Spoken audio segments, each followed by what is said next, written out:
Assalamualaikum warahmatullahi wabarakatuh. Baiklah, saya Putri Mayanti dengan NIM 210600096 akan memaparkan materi mata kuliah Ekonomi Pembangunan 2 mengenai teori perdagangan internasional dan strategi pembangunan.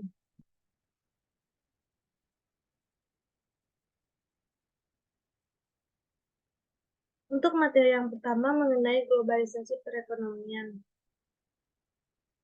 Globalisasi adalah proses yang membuat perekonomian berbagai negara di dunia semakin menyatu, mengarah ke perekonomian global dan akhir-akhir ini kebijakan ekonomi global, misalnya melalui badan internasional seperti World Trade Organization atau WTO.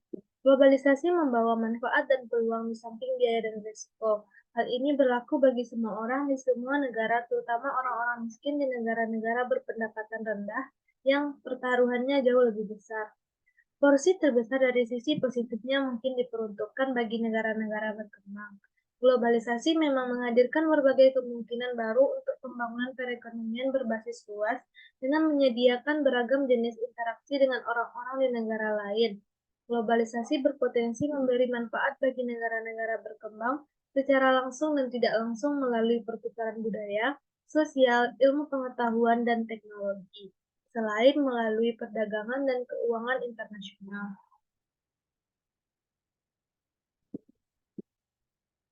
Untuk poin materi yang kedua yaitu mengenai perdagangan internasional. Terdapat beberapa isu penting.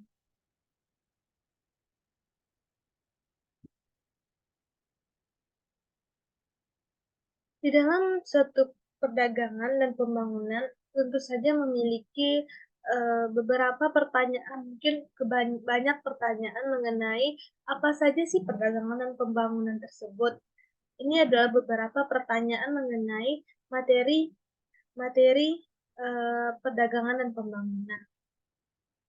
Yang pertama yaitu mengenai bagaimana cara perdagangan internasional mempengaruhi tingkat, struktur, dan karakter pertumbuhan ekonomi, bagaimana keuntungan dan kerugian didistribusikan, dan siapa yang memetik manfaatnya, dalam kondisi apa perdagangan dapat membantu suatu negara mencapai tujuan pembangunannya, dapatkah negara berkembang secara mandiri menentukan seberapa banyak perdagangan yang dilakukan atau produk dan jasa apa yang dijualnya, dan apakah argumen yang pro dan kontra atas strategi-strategi perdagangan bagi pembangunan ini?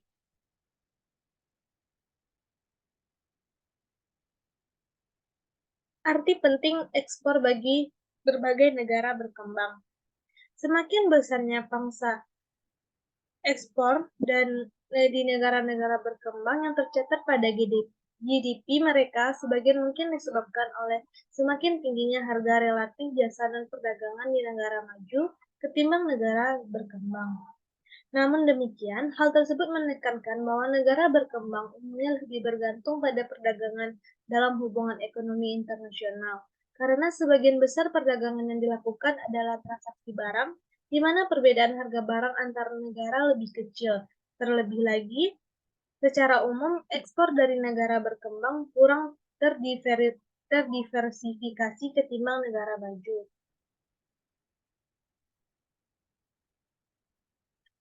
Elastisitas permintaan dan instabilitas pendapatan ekspor.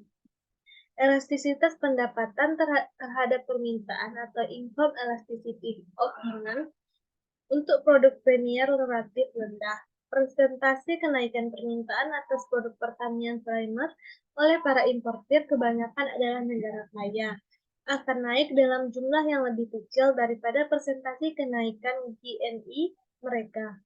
Namun, untuk bahan bakar, bahan baku tertentu, dan barang manufaktur, elastisitas pendapatannya relatif tinggi.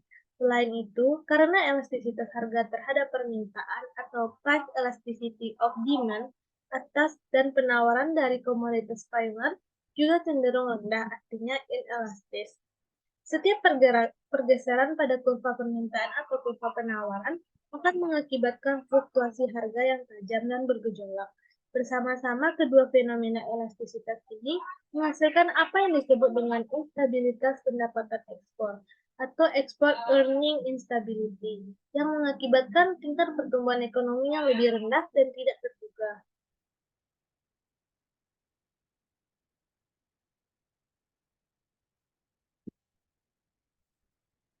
Selanjutnya mengenai nilai tukar perdagangan dan hipotesis Presby-Singer. Para ekonom memiliki suatu nama khusus untuk menyebut hubungan atau rasio antara harga dari unit ekspor tertentu dan satu unit impor tertentu. Istilah tersebut adalah nilai tukar perdagangan komoditas atau commodity terms of trade. Secara matematis, konsep itu dirumuskan sebagai PX per PN, di mana simbol PX dan PN masing-masing melambangkan indeks harga ekspor dan impor satu negara yang dihitung pada periode dasar yang sama, misalnya tahun 2005 sama dengan 100. Nilai tukar perdagangan komoditas dari suatu negara dikatakan menurun atau memburuk apabila PX per PN turun, atau apabila harga-harga ekspor mengalami penurunan relatif terhadap harga impor, meski keduanya sama-sama mengalami kenaikan.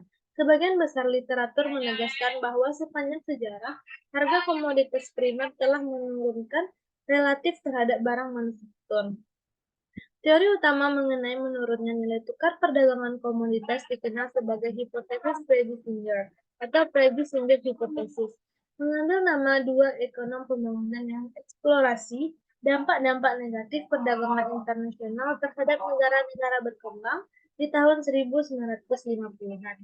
Mereka berpendapat bahwa terdapat dan akan selalu terdapat penurunan sekuler atau jangka panjang dalam nilai tukar komoditas primer dari para eksportir akibat adanya kombinasi antara rendahnya pendapatan dan elastisitas harga terhadap permintaan. Untuk materi yang ketiga mengenai teori tradisional tentang perdagangan internasional.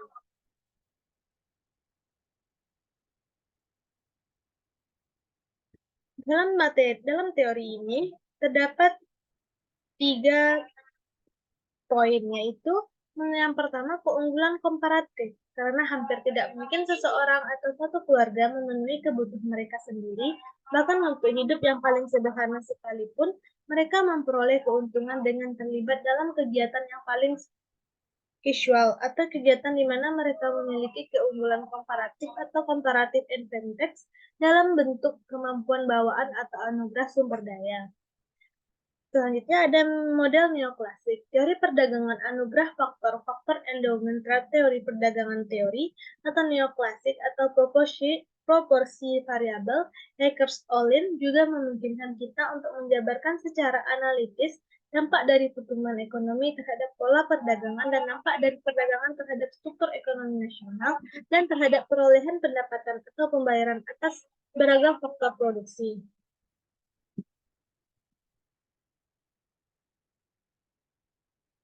Pada teori anugerah faktor produksi, terdapat dua landasan pemikiran pokok, yaitu yang pertama, produk yang berbeda membutuhkan faktor-faktor produksi dalam proporsi yang relatif berbeda-beda, dan yang kedua, setiap negara memiliki anugerah faktor produksi yang berlainan.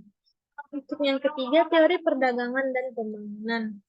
Perdagangan merupakan perangsang pertumbuhan ekonomi di setiap negara. Perdagangan memperbesar kapasitas konsumsi suatu negara, meningkatkan output dunia, serta menyajikan akses ke sumber daya yang langka, dan pasar dunia yang tanpanya negara-negara miskin tidak akan mampu mengalami pertumbuhan.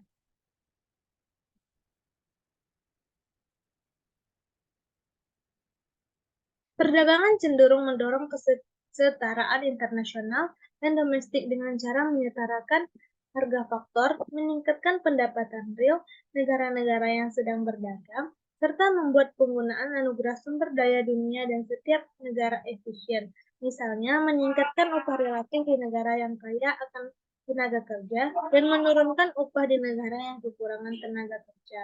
Perdagangan membantu negara-negara mencapai pembangunan dengan mempromosikan dan memberikan manfaat bagi sektor-sektor ekonomi di mana negara individu mengalami keunggulan komparatif, baik ke dalam hal efisiensi tenaga kerja atau anugerah faktor. Untuk materi yang keempat mengenai kritik terhadap teori perdagangan bebas tradisional dalam konteks pengembangan pengalaman negara berkembang. Sumber daya tetap, lapangan kerja penuh, serta imobilitas internasional dari modal dan tenaga kerja terampil.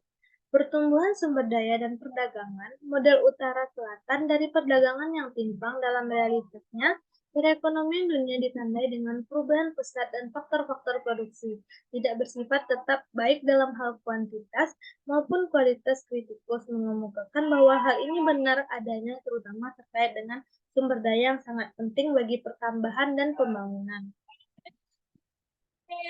Pengangguran, penggunaan sumber daya yang kurang optimal, serta teori Van for surplus dari perdagangan internasional. Asumsi penyerapan tenaga kerja secara penuh dalam model perdagangan tradisional seperti halnya pada model equilibrium persaingan sempurna standar dalam teori mikroekonomi, bertentangan dengan realitas pengangguran dan kondisi setengah menganggur di negara-negara berkembang. Asumsi awal mengenai sifat statistik pertukaran internasional bahwa sumber daya bersifat tetap didayagunakan secara penuh dan secara internasional tidak bisa dipindahkan dengan fungsi produksi yang sama identik dimanapun merupakan poin inti dari teori tradisional mengenal perdagangan dan keuntungan. Perekonomian di dunia ditandai dengan perubahan pesat dan faktor-faktor produksi tidak bersifat tetap, baik dalam hal kuantitas maupun kualitas. Kapasitas ilmu pengetahuan, kemampuan untuk melakukan penelitian dan pengembangan teknologi, serta peningkatan kemampuan tenaga kerja.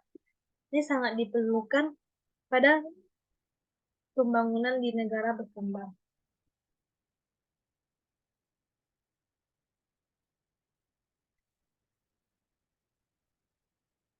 Teknologi yang bersifat tetap dan tersedia secara bebas, serta kedaulatan konsumen. Seperti halnya sumber daya modal, tumbuh dengan cepat dan disebarkan untuk memaksimalkan pengembalian bagi para pemiliknya di seluruh dunia. Perubahan teknologi yang pesat juga sangat mempengaruhi hubungan perdagangan dunia. Substitusi sintesis komoditas yang diproduksi secara artifisial tetapi dapat menggantikan komoditas alami, misalnya karet, kapur, wol, kamper, dan piretum buatan. Siklus produk dalam perdagangan internasional merupakan penggantian progresif dari negara yang lebih maju oleh negara dunia ketiga dalam produksi barang manufaktur yang makin kompleks.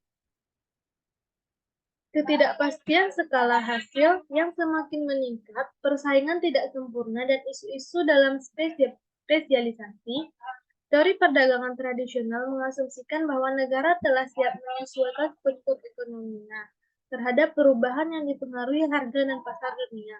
Pergerakan di sepanjang kurva batas kemungkinan produksi melibatkan realokasi sumber daya dari suatu sektor industri ke sektor lainnya. Mungkin mudah dilakukan di atas kertas, namun menurut argumen strukturalis, realokasi demikian sangat sulit dalam praktiknya. Hal ini terutama berlaku bagi negara berkembang, di mana struktur produksi seringkali kaku dan pergerakan faktor produksi terbatas.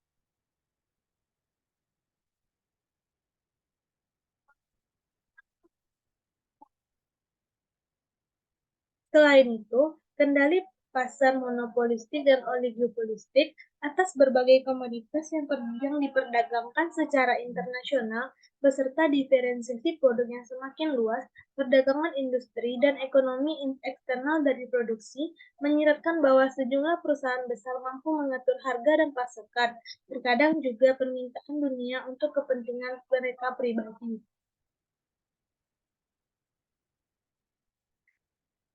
Tidak adanya kiprah pemerintah dalam hubungan perdagangan. Pemerintah seringkali merupakan pelaku yang secara aktif mempengaruhi dalam ruang lingkup upaya kebijakan industri atau industrial policy. Menuntun pasar melalui koordinasi strategis per investasi bisnis untuk meningkatkan pangsa pasar ekspor yang secara spesifik dirancang untuk menciptakan keunggulan komparatif yang belum pernah ada, tetapi permintaan dunia diprediksi akan meningkat masa mendatang.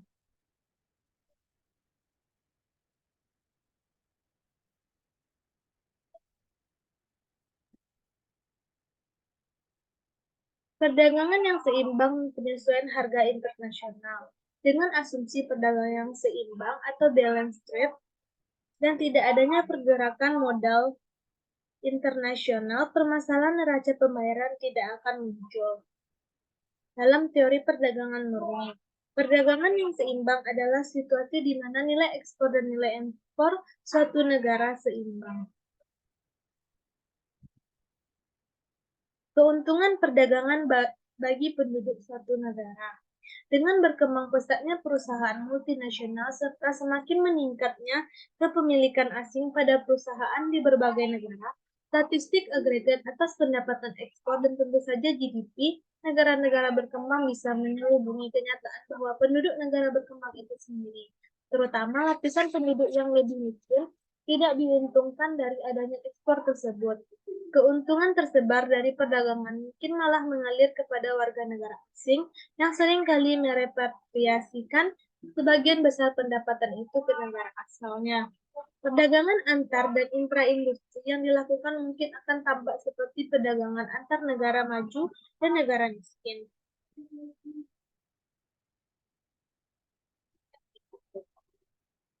Untuk materi yang kelima mengenai strategi perdagangan tradisional bagi pembangunan promosi ekspor versus substitusi impor.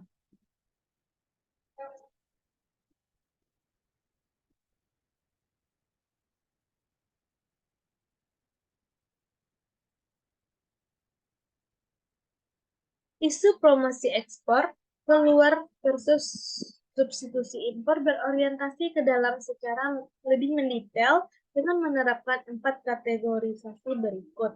Yang pertama, kebijakan berorientasi keluar untuk produk primer, mendorong ekspor produk pertanian dan bahan baku. Yang kedua, kebijakan berorientasi keluar untuk produk sekunder, mendorong ekspor produk manufaktur. Yang ketiga, kebijakan berorientasi ke dalam untuk produk primer, yaitu kemandirian pertanian. Yang keempat, kebijakan berorientasi ke dalam untuk produk sekunder, kemandirian komoditas manufaktur melalui substitusi impor. Upaya pemerintah untuk memperbesar volume ekspor negara melalui peningkatan insentif ekspor mengurangi disinsentif dan sarana lain dalam rangka menghasilkan lebih banyak valuta asing dan memperbaiki transaksi berjalan dari negara pembayaran negara atau mencapai tujuan lain.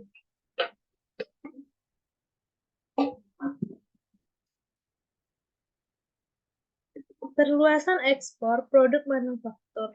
Ekspansi ekspor produk manufaktur telah dipicu oleh keberhasilan spektakuler negara-negara seperti Korea Selatan, Singapura, Hong Kong, Taiwan, dan Cina.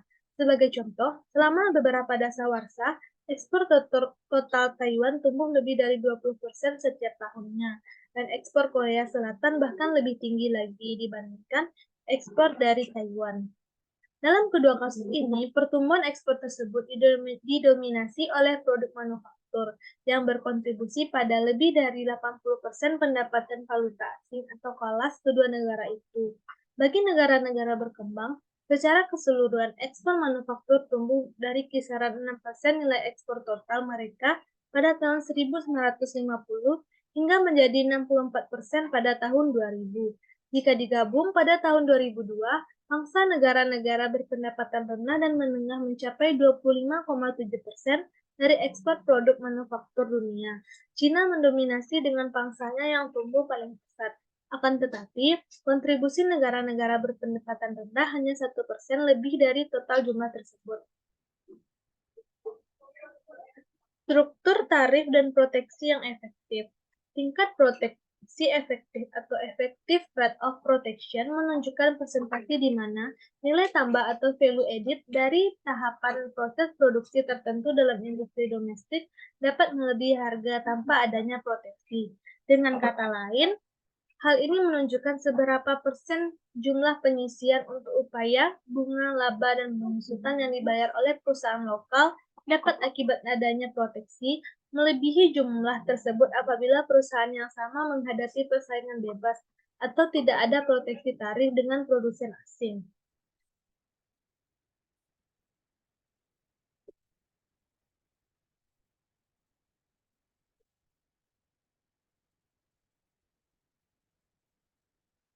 Terdapat beberapa argumen standar atas proteksi tarif di negara-negara berkembang memiliki 4 komponen utama. Yang pertama yaitu cukai perdagangan adalah sumber pendapatan utama pemerintah di kebanyakan negara berkembang karena merupakan bentuk pajak yang relatif mudah dikenakan dan bahkan lebih mudah lagi untuk dipungut.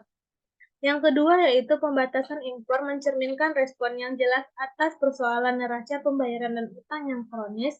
Yang ketiga, proteksi terhadap impor dikatakan sebagai metode yang tepat untuk mendorong skala ekonomis eksternalitas positif dan kemandirian industri serta menanggulangi ketergantungan ekonomi di mana banyak atau sebagian besar negara berkembang memandang diri mereka demikian. Yang keempat yaitu dengan menetapkan kebijakan pembatasan impor, negara-negara berkembang dapat mencapai penguasaan yang lebih besar atas nama ekonomi mereka sembari mendorong kepentingan bisnis asing untuk berinvestasi dalam industri substitusi impor lokal yang mengalihkan laba tinggi dan berpotensi untuk meningkatkan tabungan dan pertumbuhan di masa mendatang. Optimis dan pesimis perdagangan merangkum perdebatan lama. Perdebatan lama berargumen dalam perdebatan sengit antara pendukung kebijakan perdagangan bebas berorientasi keluar dan mendorong ekspor para optimis perdagangan atau trade optimis dan mendukung proteksi. Strategi berorientasi ke dalam dan substitusi impor yang lebih besar pesimis perdagangan. Argumen optimis perdagangan adalah optimis perdagangan cenderung tidak mengutamakan peran permintaan internasional dalam menentukan keuntungan perdagangan. Justru mereka berfokus pada hubungan antara kebijakan perdagangan, kinerja ekspor, dan pertumbuhan ekonomi. Argumen pesimis adalah perdagangan kalangan pesimis cenderung mempunyai empat tema. Yang pertama, terbatasnya pertumbuhan permintaan dunia atas ekspor produk primer.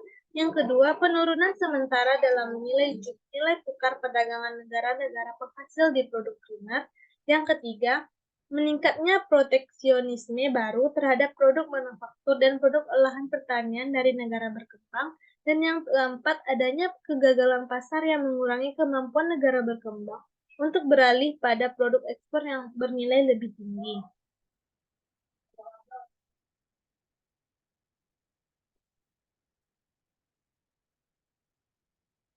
Untuk materi yang keenam mengenai pendekatan strategi industrialisasi terhadap kebijakan ekspor.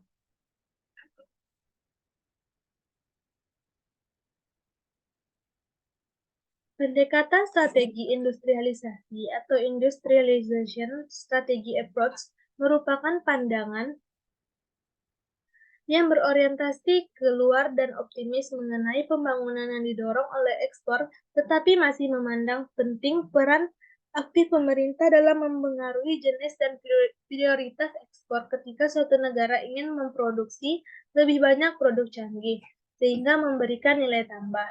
Pendekatan strategi industrialisasi pada awalnya merupakan suatu studi empiris, tetapi telah berkembang menjadi sebuah teori untuk menjelaskan mengapa strategi intervensionis atas ekspor dapat mempercepat pertumbuhan.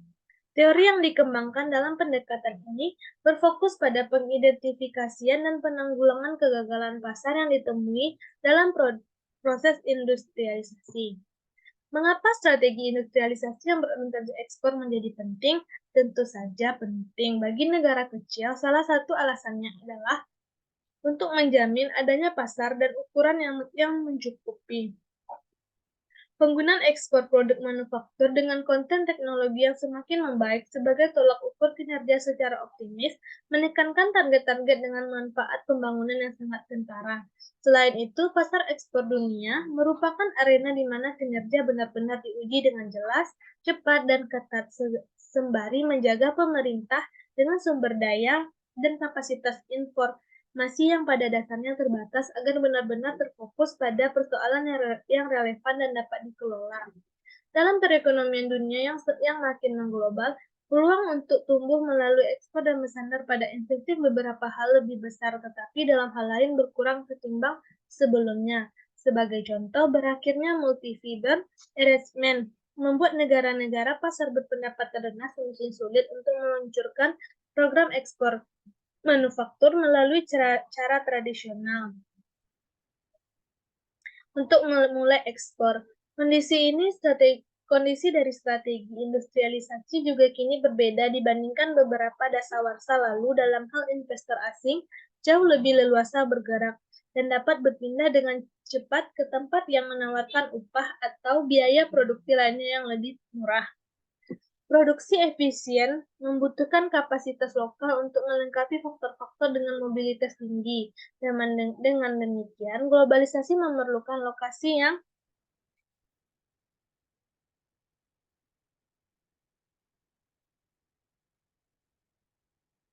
selanjutnya materi yang ketujuh mengenai perdagangan selatan-selatan dan integrasi ekonomi.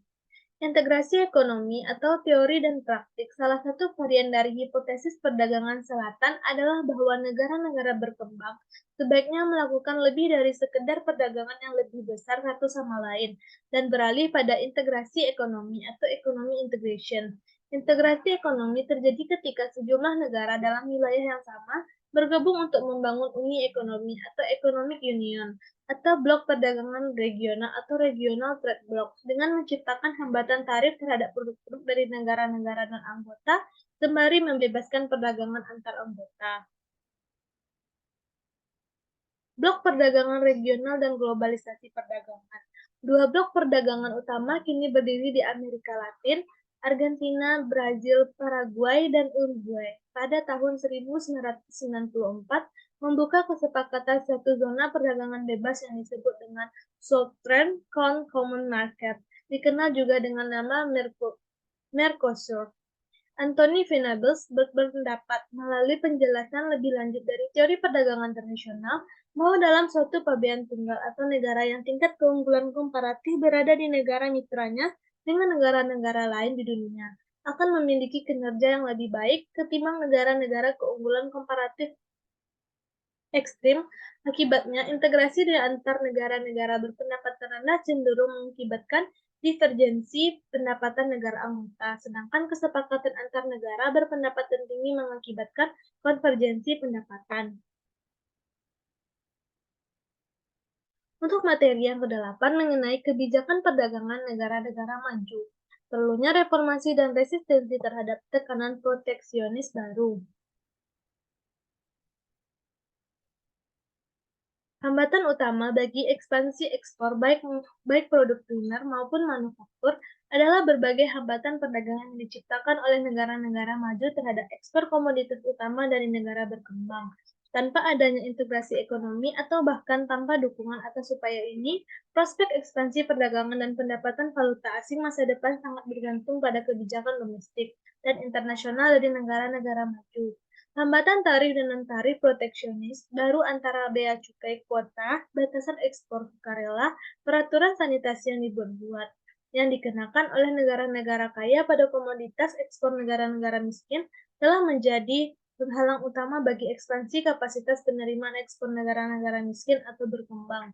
Tarif efektif berkembang dan mendiversifikasikan industri ekspor sekunder mereka dan tinggi ini menghambat banyak negara berpendapatan rendah untuk dengan demikian bertindak sebagai penghambat ekspansi industri mereka. Dampak keseluruhan dari hambatan tarif, kuota, dan non-tarif dikenakan negara maju adalah menurunkan harga efektif yang diterima oleh negara yang berkembang atas ekspor mereka, mengurangi kuantitas ekspor, dan mengurangi pendapatan valuta asing. Kesepakatan putaran Uruguay atau Uruguay Round pada tahun 1995 secara drastis menurunkan hambatan tarif dan non-tarif di berbagai sektor. Kesepakatan ini juga menghasilkan WTO yang disepakati di Jenewa untuk menggantikan GATT yang sudah berusia 47 tahun. Tiga ketentuan utama dari sudut pandang negara berkembang adalah yang pertama, negara maju memangkas tarif pada produk manufaktur rata-rata sebesar 40% dalam 5 kali pengurangan yang sama per tahunnya. Terlepas dari pengurangan ini, negara berkembang masih menghadapi tarif yang 10% lebih tinggi ketimbang rata-rata dunia, sementara negara miskin menghadapi tarif yang 30% lebih tinggi. Yang kedua, perdagangan dalam produk pertanian berada di bawah otoritas WTO dan secara bertahap diliberalisasikan. Meskipun kemajuan dicapai pada awalnya, subsidi pertanian perlahan-lahan kembali ke angka tertinggi. Yang ketiga, untuk tekstil dan pakaian jadi, kuota MFA yang sejak lama merugikan ekspor negara berkembang diakhiri pada tahun 2005 dengan mengurangi paling besar berlangsung saat penghujung periode kesepakatan. Tetapi atas tarif tekstil, impor baru dikurangi hingga rata-rata 12%, 3 kali lipat dari tingkat tarif rata-rata pada barang impor.